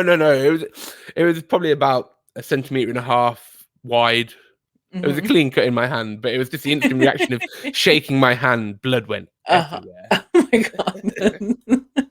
god! Crime scene in your house from very wisely trying to carve an ice cube. I mean, you can't make this stuff up. Yeah, Jody, exactly. Trying to carve an ice cube. I don't have the smartest ideas sometimes. I do stupid shit a lot. Love it. Absolutely love it. Okay, so what's your favorite part about streaming, Goudah? The community. The community. Being able to share the music I love and have people enjoy it is honestly the best thing. Honestly. Yeah. It's like, I don't know. It's just good to be it's good to have my love for DJing again. I went through a rough patch with hating DJing, falling out of love with it, to then getting to here again. I thought I was probably going to get 10, 20 viewers and I would just be enjoying it. I probably wouldn't be streaming as much if that was how it was. But everything kind of just fell into place. This amazing community supported me and never stopped supporting me. And it's just kept on going and going and going and going. That's the only way I can really describe it. It just keeps going. And it keeps getting bigger. Not just for me. People I know use Franga he's killing it at the moment. Right? He's killing it. Oh my God. Just made partner, has his own team now, which he's incredible. He's incredible. And let's all just take a second and recognize that a large percentage of the streams that we enjoy Noise for Anger has at least a little bit of, responsibility for that. Um, his contribution is amazing. You know what, E-Town? I think that's really true. I think that's really accurate. That part of the reason, Gouda, that your stream I think is so amazing and so beloved is that you are a super positive guy. You're a super fun guy. You're a super nice guy, but it's very genuine. Like, you know, it's easy to let's be honest. I mean, it's easy to pretend to be like a positive, amazing person for a couple of hours, but eventually it wears. Yeah. Eventually it wears thin. People can kind of see it, but and I'm not afraid to show that on stream. I know. With yesterday's stream, I was trying not to cry because it was just insane. But if I'm having a bad day and I'm not really feeling it, and I still want to stream, I'll let chat know that. And if I'm having a great day, I'll let chat know that. They're there to support me. And if I'm on a level, they're on a similar level. If they're all happy and having a great time, and they know that I'm not having a great time, it removes a certain level to things, and it allows things to run a lot smoother. And if I'm trying to put this front up, you've always got that stuff going on in your head. You're thinking it. You're seeing all these people having a great time, and you're just battling yourself because you don't want to let them down. That's why I'm honest with them, because if they know the level I'm on at the time, they can respect. If I stop stream, they can respect that. And if they see I'm having a bad time, they like the chat up and make things amazing. Yeah. Well, and I have to say, like, as a viewer, like as a audience member, it's really nice, honestly, to be able to give you something back. Do you know what I mean? Like, I'm not DJing for you, but I can be in your chat and be a dork and, like big you up and, all of that. So to you guys give us so much. I mean, I guess I shouldn't speak for everybody else, but like I know for me that I'm so appreciative of you guys coming on and playing the music that honestly like is getting me through all of this, and I'm so appreciative of that. Like if I have an opportunity to give you some of the feeling that you give me, I mean, I feel very fortunate. And that's exactly what I live by. The fact that everybody has supported me to this level. That's why I push the support out, because no one man needs this much support. And it's great that people support me, but there's so many really, really, really good streamers out there all doing their thing. And there's a lot of people I don't think are getting the level of support they should really deserve. If I'm getting this level of support, why aren't they? That's the way I see it. Like I'm very critical of myself and very hard on myself, but I'm just doing what I'm doing and I'm enjoying it and just enjoying this music. And I see people who maybe do put more effort into me, who I think are better DJs than me, but they don't get the support I think they deserve. That's why I'm so like, go check these people out, go do this. Like yesterday, someone wanted some heavier music, and I was like, look, Burner 71's on, go check him out. He might be playing something a bit heavier, he might not be. But do it. Don't just sit here watching me because you want a bit of drum and bass. Go find what's right for you and find a streamer that's right for you and support them, because there's so many people to support. Okay, so who do you rate that you think isn't, like as well known or, all of that? Ooh, now you're putting me on the spot. Or getting the same support, like it's slowly coming. It's slowly getting there. This may be more relative a few months ago, but people like Danny Wav, I know him anyway. We've played a few events together in the UK years back, and for months he just wasn't growing. He was very, very slow, and it's like, why? You're a sick DJ. You've got a hell of a lot of energy. You've got the biggest smile on the stream. yes, but you're not growing. And I couldn't work it out. I'm like, this is sick. People should be here enjoying this. That's when I purposefully wanted to raid him and bring a crew over. And we were talking a bit and I was helping him out with things like that. And I'm just trying to think of who else, because people are growing now. The fact of it Mhm. is, there's just so many people now, though, and it's hard to grow for these new people coming through. It Yes. really is. Yes. Yeah, Widsy was going to be next on my list. Widsy too. Okay. He's Yeah. he's getting there now, but I was watching him for a while, and he was getting like 3-4 viewers for a month or 2 months, and I was like, nah, come on, we need to change this. You need more people, because I want everyone to be having as much of a good time as I'm having. I'm enjoying myself DJing on Twitch. I want everyone to have that experience. Yes. Yes. And music is better shared. Yes, I mean, exactly. it's fabulous by yourself, but being, uh, sharing it with other people is just fantastic. Um, oh, dang it. Dang it, dang it, dang it. Now I completely forgot what I was going to ask you, and it was a good question too. Darn it. I'm sure it'll come up if it was that good. Um, uh, oh, that was it. Yeah, so a guess is that you're the godfather. I'm going to argue you're the fairy godmother of follower goals. Um, so I believe it was before I first started my stream, and I think I Mhm, wanted to get, or I was close to 100, maybe. And I come into your chat, mhm, and you're like, "Okay, everybody." You practically stopped the freaking music, and we're like, "Go follow Curly. She's about to start streaming. Blah blah blah blah blah." And I mhm, swear, it's like every week there's at least one or two that mhm. you're like, "Okay, guys, shut it down. Go follow this person. They're amazing. They have a goal. Let's make it happen." I love that. I I, just love I'm that. I'm in a position to. I've got this power. People seem to listen to me.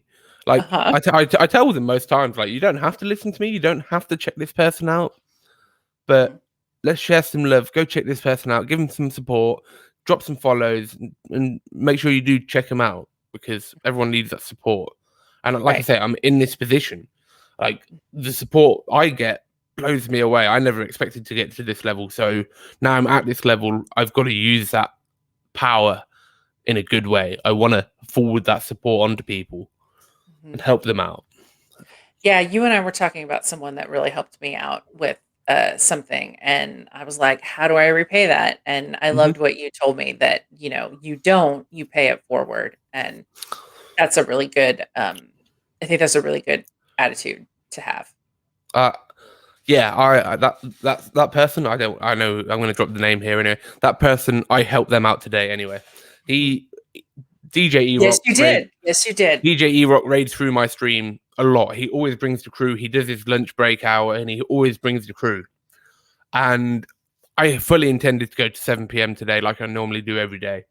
But it got to 6 p.m. and I was like, I looked and I saw Erock was on, and I just went, right, let's do this. I apologized to chat, and I was like, guys, I've had enough love for today. Thank you for everything, but we need to raid this person. He always raids me. I want to show him some support. Let's fucking go. Let's light the chat up, drop him some follows. He had no idea I was going to do it. I had no idea I was going to do it. I was like, look, let's just go, end the stream. So we raided into Erock, and it worked. It was amazing. It was nice to It see was him. amazing. It Hmm. was really amazing. He was so appreciative, and I like, for me, I think he's one where his lunch hours are fantastic, and he doesn't get enough people in there, not because, like, oh, he needs to have a billion followers, but more Hmm. from a standpoint of people would love it, and so Yeah, it was really nice to see that today. exactly. Yeah. Yeah. So guys, I just shouted Erock out in the chat. If you're not following him, get on it. You'll love him. He's also just a sweetheart. Just he's very similar to Gouda, I would say, in the fact that he is an absolute ray of sunshine and an incredible supporter of streaming and humans, and yeah, he's fantastic. Um uh let's see. So I'm curious. I know that you and John B talk, and he's probably rated you. I know a Hornets rated you because that's how I found you. Who's your Hmm. biggest raid? Like, who's the one that you were like maybe the most awestruck by? If you're the kind of person that gets awestruck by, Oh, Hornet. Oh, Hornet straight up. DJs. Pendulum is a very, very important part of my music taste and my music history. So for him to be on the same platform I'm on, and for him to raid into me, I was like, whoa, okay, this is insane. This was before I got to this level, because now I'd love to raid him. I'm obviously it's grown a lot. I've been on Twitch a lot longer, obviously, because he took his break, he moved house and whatnot. But that first time El Hornet raided through, I was like, this is insane. And it's kind of cemented what Twitch has changed about the drum and bass community. There's, yes, these people are up here, John B, El Hornet, but on Twitch, we're all on the same level. Doesn't matter who you are, you're all on the same level. Yes, their names obviously have weight to them, and people see it and go, oh, it's John B or El Hornet. Right. But we're all on the same position. We all have the same ability to put out content, whether you want to take it to John B's level and spend every waking moment doing your green screen stuff and entertaining, which is incredible, or you want to take it to El Hornet's level and have some small light off fucking Wish or whatever, and just have it real raw, have it chat with it. They're perfect examples actually of how different you can be on Twitch and still be successful. Yes. So yeah, it was a real honor to have El Hornet roll through. And I actually, no, the most incredible thing to happen is not a raid. It's a clip on my Instagram from Tasha Baxter after she watched my first Beats and Eats. And she spoke about it, and she said how it was like being at Let It Roll, how it was incredible. He was really going for it. But then he's cooking. He's fucking doing this, he's doing this. And she was like, that is content. And when I went to the stream and she said that, I was like, yeah, that was probably the most awestruck I've been, actually, because I've always loved Tasha. Music's always been incredible. I've really enjoyed it. So for her to say that was kind of like, okay, fucking hell. I know, right? Like, that's one really cool thing I think about this last year too, is just the sort of the resurgence of this like accessibility to like the big guys or girls or whatever, like certainly sort of reminding us all that our heroes are just people too. They're people just like us. And like that's one of the things that I really love about Twitch, is that like I get to do this thing and talk to people and all of that, and I get to enjoy this amazing music, but I get to connect with like human beings, that I never would have gotten to connect with otherwise over such a common love. It's just like the connection. It's like GuddahDNB in chat. Shrike appeared on a tune with one of my favorite producers, Joe Ford, and it was quite an elusive name. I'd never really heard any more music from this guy. I just only heard this one song he featured on with Joe Ford. And then one day, one Throwdown Thursday, I'm playing heavy neurofunk, and he pops up in chat, and I'm like, GuddahDNB, where do I know that tune from? And I found the tune, and I played the tune, and I was like, shit, you're Shrike. So we started talking. Immediately, like, this guy, this music producer, I'd love this one tune from him and never found any more. Immediately, he sent me some music, and I was like, what? I'm just here to chat. He sent me some music, I was playing this unreleased stuff, and I was like, this is nuts. Like, yeah, Joe Ford. Yeah, Joe Ford is incredible. Absolutely. But does he make neuro? Is that why I haven't heard of him? Yeah. There's a ton of amazing producers, man. His production is incredible. Honestly. And I mean, I really respect that. And that's one of the other things that I really love about what's happening in this community right now, is that people are so much more open to like the idea that there's lots of things, and just because I don't like the thing doesn't mean it's a bad thing, and like open to the idea that, well, this isn't my favorite kind of music, but that doesn't mean that it's not very well made and, very well done, and, all of that. Oh my God, T-Bone, thank you, because this question I wanted to ask and I have missed out on it. Okay. What is the origin of your name? And how do you say it? Because Norbski I made a say comment Guddah. about this. Guddah is my pronunciation. Gouda. Okay. Okay, so it's a mashup. Ooh, knocking things off the table. Simply, it's a mashup of my surname and Buddha, basically. My last name is Okay. Goodacre, Okay. and Buddha. It kind of resonated with me for a couple reasons. Last year, obviously with lockdown and everything going on, I was trying to keep myself active, and I actually started doing yoga in the morning, and I started doing meditation. I was doing that every morning, and it really, really fucking changed me. If anyone out there doesn't do yoga or meditation, give it a fucking shot. I always thought I'd never end up doing yoga, but honestly, getting up at 4 a.m. and drinking some water and then doing yoga and meditation changed everything. Completely changed everything. Love that. And it it really calmed me down as a person. And because I had this kind of calm aura around me, uh, the idea of Buddha actually came from me looking in the mirror one day, and I've obviously got massive earlobes, and I'd got my bun tied up quite high, and it just it looked like the image of Buddha with the earlobes, with the hat on top of the head, and that kind of just resonated with me. And I was like, I used to be called Lobes. Obviously, I've got massive earlobes. That used to be my Yes. name. Okay. But I wanted to put that behind me. As I said, I hated DJing. I fell out of love with it, and I wanted to start anew. And that's where Goudah came from. I wanted this new start.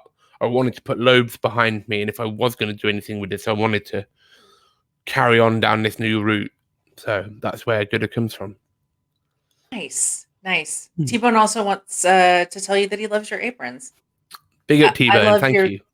I love your logo. Who drew that for you? One of my friends, he's currently out in New Zealand at the moment. He went out to New Zealand a few years ago to travel, which is kind of good. He's lucky he's out there during all of this. But yeah, I basically contacted him. Was like, look, I want to create this logo. I think you'd be probably best to do it. Do you think you could make it work? And that's basically it. Yeah. It is a great logo. Ben is right. It's absolutely a great logo. Thanks for the subs, guys. Y'all are you're fantastic. I'm so glad you like the show because if nobody watched, then why would anyone want to come and talk to me for 2 hours? So y'all are the best. I get to do this because you like it. Right, I really need to piss, so I'm Go. I'll be back. Do your thing. I'll be back. Do it. Oh, y'all are fantastic. I'm so glad you're here. How amazing is I can't even I know he doesn't say it the way I say it, but yeah, how amazing is Goudah? Yeah, I love him. He's such a little he's such a ray of sunshine. Thank you for being here, Juice. I'm glad you didn't miss it either. Shrike, thank you so much. Appreciate that. Y'all are amazing. Y'all are amazing. Oh, hey, Juice, thank you. You know what? I love the new view too. I just put the vinyl sleeves up today, although we better enjoy them while we can before I send the vinyl off to No Use for Anger. But yeah, I moved into my new apartment and I actually have space for a dedicated streaming space. So that's amazing.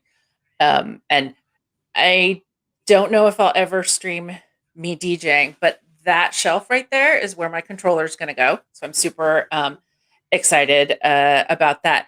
Ben, I fully support a Popeyes logo in any context. That Popeyes is amazing. I love that chicken from Popeyes. Oh man, Base Colony, thank you so much for the gift subs. That's that's fantastic. You guys are awesome. God, I love it. I love it because all that money is going to go to charity. It's so exciting. It's so exciting. Um, um, yeah. Good grief. Beat Specific. You're fantastic. Amazing. Okay, guys. So, okay, good. You're back, Goudah. I'm back. Okay. We talked about this at the beginning, but not everybody was here at the beginning. So tell the people again about what you're raising money for this weekend. Oh yeah, so Bloody hell. Big up Underground Dance dropping 5 gifted subs. Before we get into my money raising efforts this week, I just want to give a special shout out to that man. Underground Dance has been an unbelievable supporter of my channel. Like I don't want to oust him here, but he's gifted well over 250 subs to my channel, which is insane. The fact that he supports me that much is just unbelievable. And like I said earlier, he basically owns a 90% share in one of my turntables because he wanted to see me get it. He was just donating money, and it was just incredible, amazing. So special shout outs to Nate. Thank you, brother. I appreciate that, and thank you for dropping subs for Curly. Yes, really appreciate that. Luxa.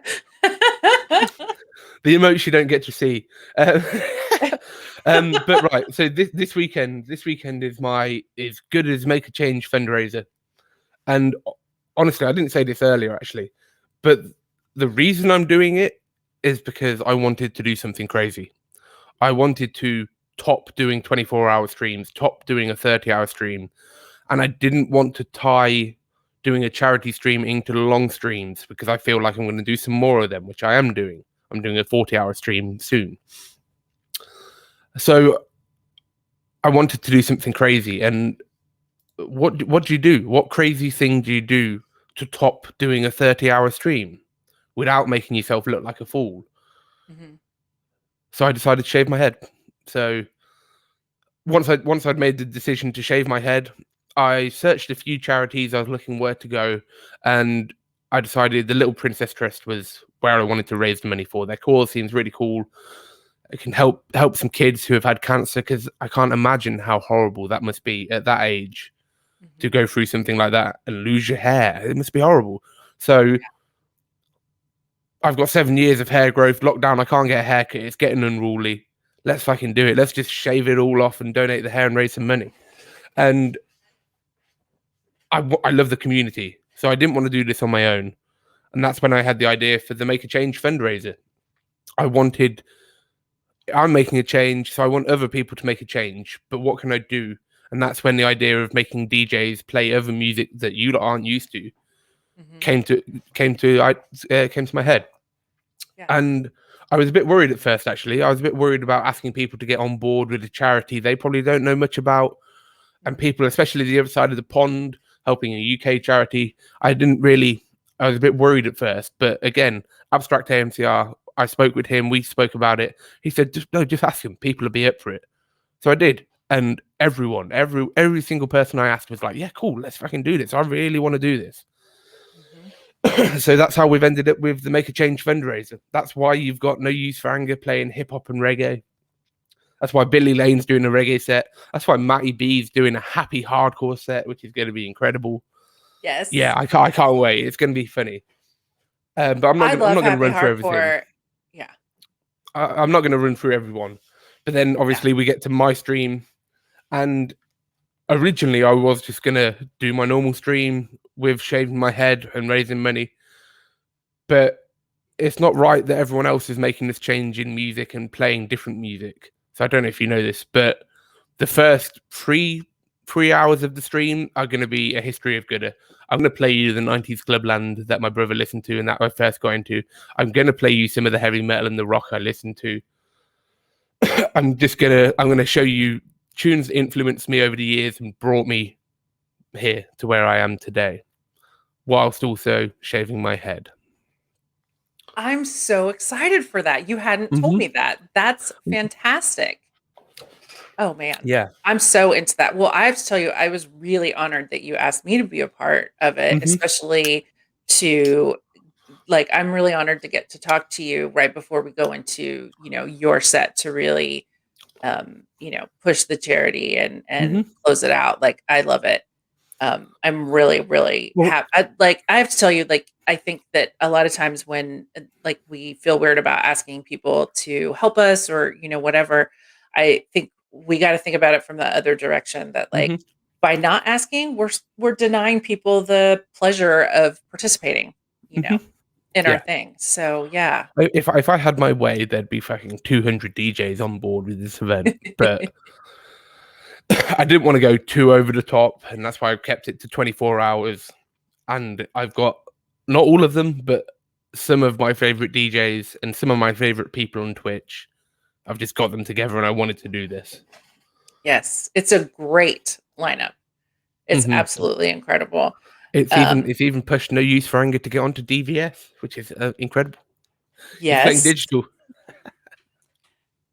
Let's talk about the fact that, like, not only is he changing the genre he plays, but completely switching up the medium in which he normally plays.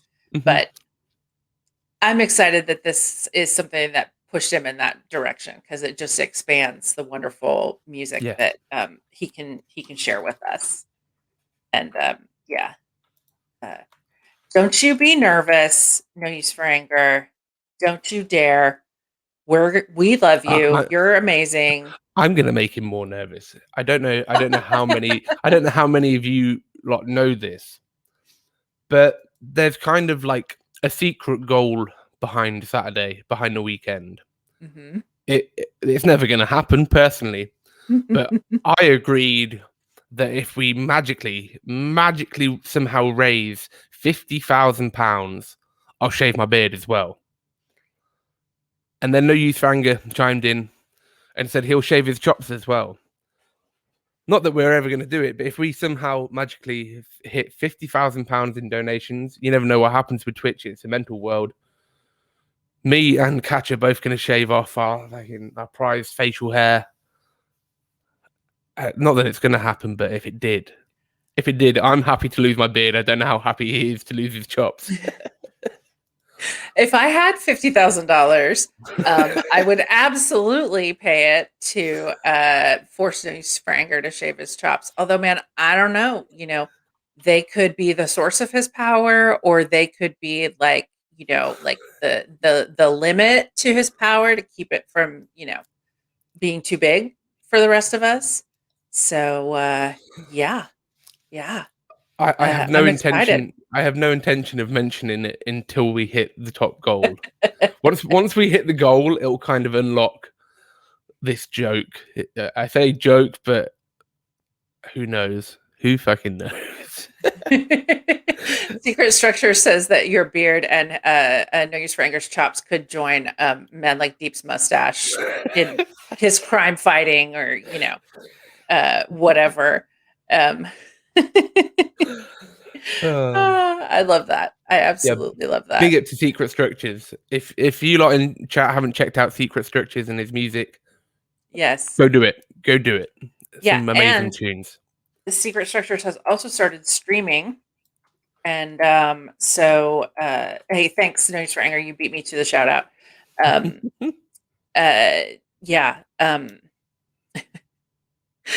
You should definitely follow Secret Structures. He's amazing. Are you laughing at the same thing as I am? The Wonder Trio, Gouda Beard, Nufa Chops, and Deep Stash. What trio that would be? I'm telling you, we can put them all together. They can come together to create one facial hair super being. I don't know. This is a merch opportunity. I feel like instead of the three amigos, it could be, I don't know, the three musketeers, but the three muskebeards. I don't know, like little drawing or something on a t-shirt. That would be amazing. No Use for Anger, get on that, man. You've got the talent for the videos and the emotes and, you know, all of that. By the power of Gouda Beard. Oh goodness. Oh yeah. So Emma likes long hair. So that's, you know, kind of what led you to the growing of the hair in the first place. What does Emma think about the shaving of the head? She's supportive of it. Like I kind of toyed with the idea a bit in the last year, but it's not something I ever thought I'd do. But then, no, hairdressers are open. It's kind of got worse and worse, and I'm like I say, I just wanted to do something crazy, and she supports me in doing crazy things. So she knows it'll grow back. She's never when we first got together, I had short hair, not bald, but I had shortish hair. So Mhm. she's happy with it, I think. Yeah. Maybe not. I think Oh, stop. I think she'd hate it. She would hate it if we hit the 50,000 and I shaved my beard. I'd hate it, but she would absolutely hate it. I think she's happy there's at least some hair being left. Yes, yes. But how long does it take you to grow a beard, though? Like, I mean, you I've seem had like a guy who doesn't need forever to do it, but I can't remember the last time I clean shaved, to be honest. I don't think since growing a beard I've ever clean shaven and taken it all off. I really don't. I've always had nice. facial hair for as long as I can remember. Well, you need something to keep you warm in the Oh, sometimes miserable weather of oh, the UK. as you'll see in the drag stream when I show you my W on my chest, I have enough body hair to keep me warm. If for people who might have seen on my Facebook, I went to hospitality on the beach in 2019, I'm so and jealous. oh, it was amazing. Honestly, one of the best festivals holidays I've ever had.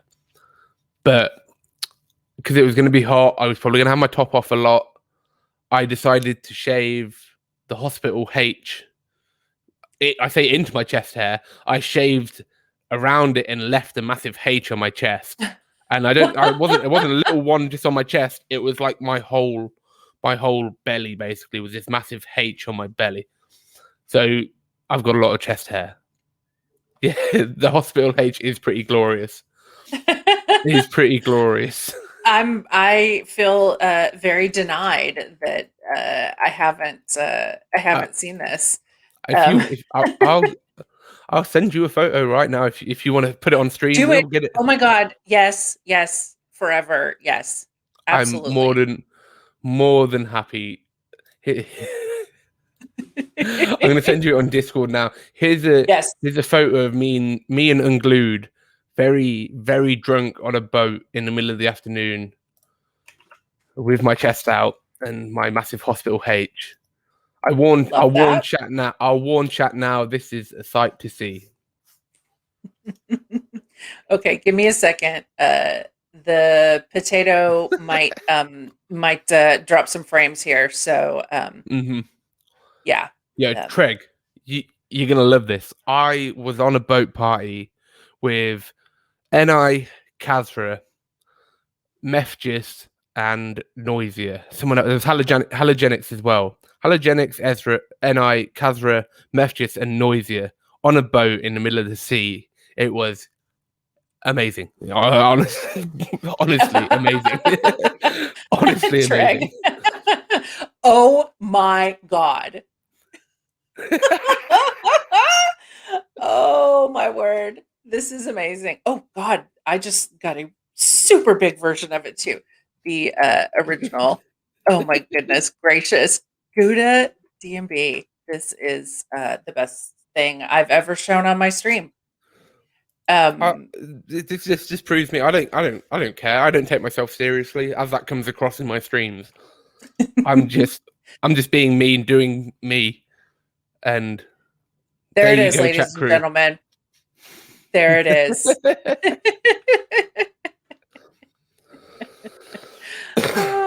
Love it.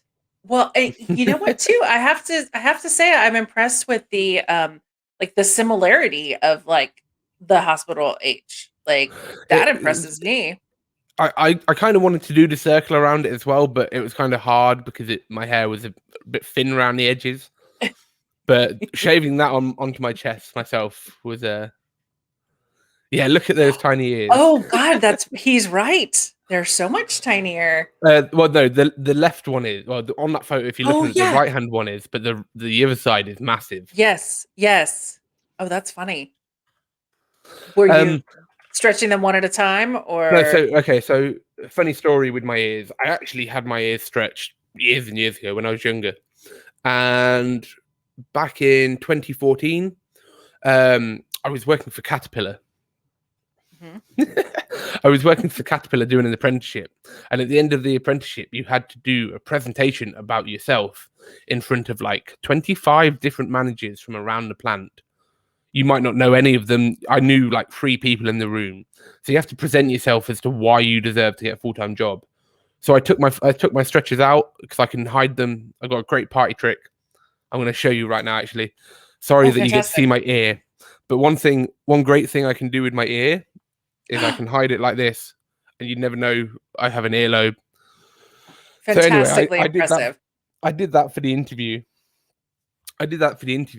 And when I got home like 3 hours later, my left ear had shrunk down that much that I couldn't even get my smallest tunnel in. And at that moment in time, I was like, okay, I'm done. Time to move on with life.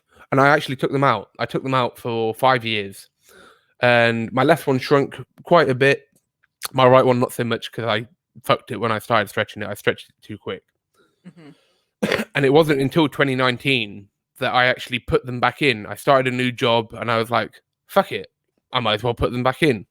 And it was weird. It was kind of scary, actually. It was like muscle memory. Because when I put them back in, my left was 24 millimeters and my right was 34 millimeters. But they kept stretching and they didn't stop. And they didn't stop. Every few days, I was like 36, 38, 40. And it didn't stop. And I was like, it shouldn't be growing this fast. And then it got to where I was. It got to 54 millimeters and stopped. And it's never gone any bigger. And that's where I was before. But it was just how fast it went back. And I was like, this is kind of scary. Is this going to break or something? But it just kind of... Your ears are like, we've been here before. This is like riding a bike. We know how to do this. Yeah. Yeah, exactly. And I was like, it just went. But my left ear didn't go so fast. So that's why in that photo, my right ear is absolutely massive. And my left ear, not so big. Fantastic. I love it. Holy crap. We have 6 minutes left. This has been amazing. I'm so glad you did this. Thank you so much for, I guess, waking up this late or early or something. And I'm sure you have to work tomorrow, and you're amazing for doing that. I'm actually going to work in about 45 minutes. Oh my goodness. I'm starting early. Like I say, I had a bad week at work. And I'm massively behind because I've been covering for other people's jobs. So I'm going in early. So it's kind of good we're doing this interview because I'm just going to get ready and go straight to work. Nice. Yeah. As Shamin says, it's like 3 a.m. there. Yep. That's crazy. You're amazing. And I really hope this week gets better for you. No. Fuck whatever happened at work on Monday and Tuesday. That completely got put in the bin after yesterday's stream.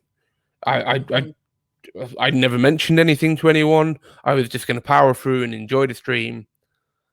And then people dropped some subs. And they didn't stop. And yesterday's stream was insane. Like I said, some subs.